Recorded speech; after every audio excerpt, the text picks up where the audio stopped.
राजनांदगांव जिले में धर्मांतरण से जुड़ा एक बड़ा मामला सामने आया है।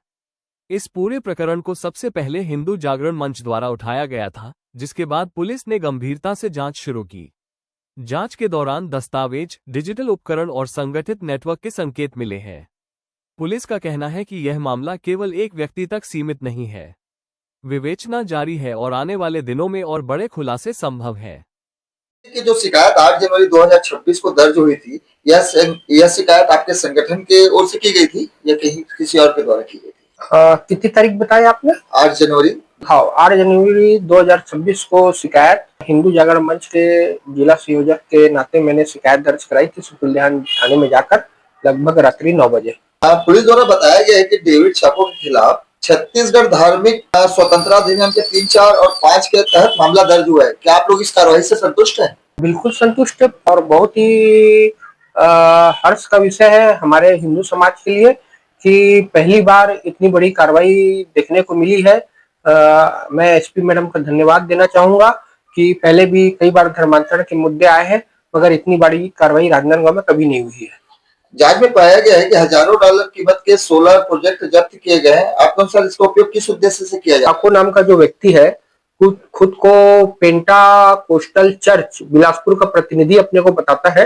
इसमें कई सोलर प्रोजेक्ट जब्त किए गए थे। सोलर प्रोजेक्ट, हाँ, तो वही चर्च का जो प्रतिनिधि है डेविड चाको, जैसे जिन स्थानों पे लाइट की व्यवस्था नहीं रहती, जैसे जंगल एरिया हो गया, दूर दराज एरिया हो गया, तो वहां पे इस प्रोजेक्ट का उपयोग किया जाता है। वो सोलर के माध्यम से ऊर्जा जनरेट होती है और उसके माध्यम से प्रोजेक्ट के माध्यम से मतलब उनको जो भी उनको दिखाना रहता है वो दिखाया जाता है और उनको मतांतरण के बाद धर्मांतरण फिर लालच देकर उनको कई प्रकार की लालच दी जाती है। जैसा हमने कई लोगों को वापसी भी कराई थी, घर वापसी कराई थी, तो उन्होंने बताया कि जैसे उन्हें मेडिकल का हो गया और शिक्षा का हो गया, स्वास्थ्य का हो गया और भी कई प्रकार की लालच दिए जाते हैं कि उस हिसाब से फिर क्या उनका मन परिवर्तित कर दिया जाता है और उनको धर्मांतरित कर ईसाई बना दिया जाता है। पुलिस बता रही है कि वित्तीय जो लेन देन है और धन स्रोतों की जांच चल रही है। क्या आपको लगता है कि इसमें विदेशी फंडिंग है? मुझे तो लगता है 100%। आप ये बताओ, डेविड चाको नाम का व्यक्ति ऐसा कौन सा काम करता है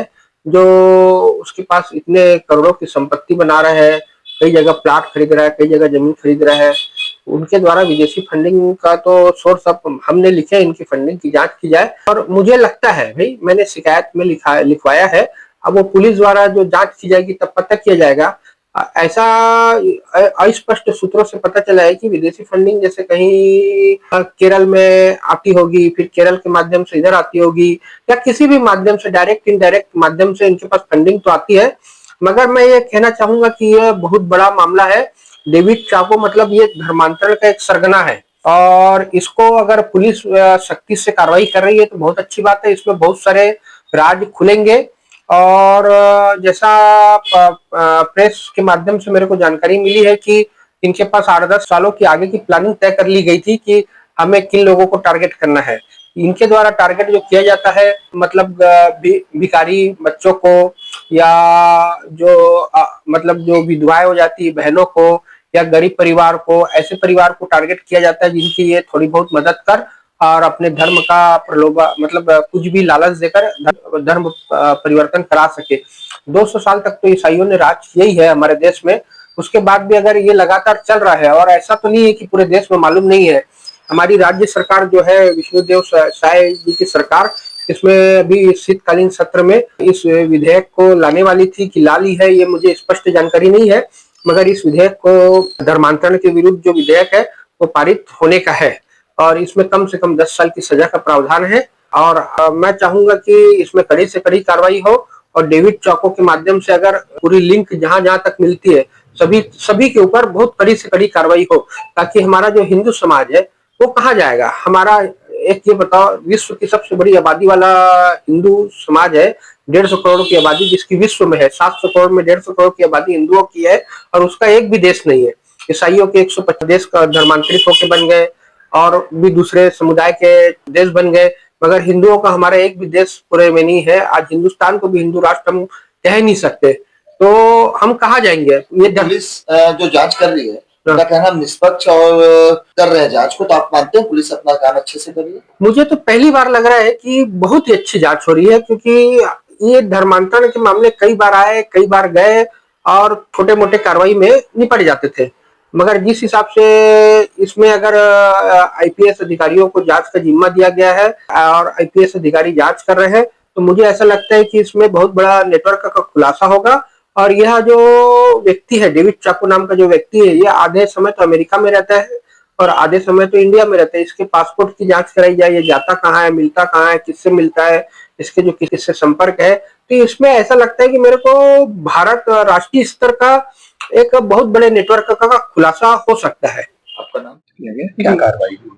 धर्मापुर मामले में एक व्यक्ति जिनका नाम डेविड चाको है, जिनके द्वारा धर्मांतरण का प्रयास किया जा रहा था, नाबालिग बच्चों को रखा गया है, ऐसा कह के एक सूचना प्राप्त हुई थी, जिसमें उनके घर में जब तफ्तीश की गई एफआईआर उपरांत, तो वहाँ पे काफी महत्वपूर्ण दस्तावेज मिले, जिनके माध्यम से इनका जो नेटवर्क संचालित किया जा रहा था छत्तीसगढ़ के अन्य जिलों में, उसके बारे में काफी सूचना प्राप्त हुई और इनके आने वाले समय को लेकर के जो टारगेट्स थे 2026 के, 2027, 2025 में इनके द्वारा क्या किया गया था, उन सभी चीजों के बारे में जानकारी हासिल हुई है।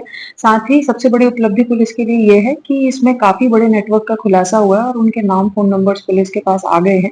इसके अतिरिक्त कई महत्वपूर्ण डिजिटल एविडेंसेस इसमें लैपटॉप, आईपैड और मोबाइल फोन के द्वारा मिले हैं, जिसको गहन जांच की जा रही है और उसमें काफी ऐसे प्रेजेंटेशन सामने आए हैं जिसमें ये साबित होता है कि इनके द्वारा प्रलोभन या भय दिखा करके इस प्रकार का प्रयास धर्मांतरण का किया जा रहा था। बच्चे मिले थे, गिरफ्तारियां भी कुछ हुई थी। जो कंप्लेंट थी उसमें नाबालिग बच्चों को रखने के बारे में कंप्लेंट थी और उसमें जब तफ्तीश की गई तो उसमें 5 नाबालिग बच्चे और अन्य वयस्क बच्चे मिले थे।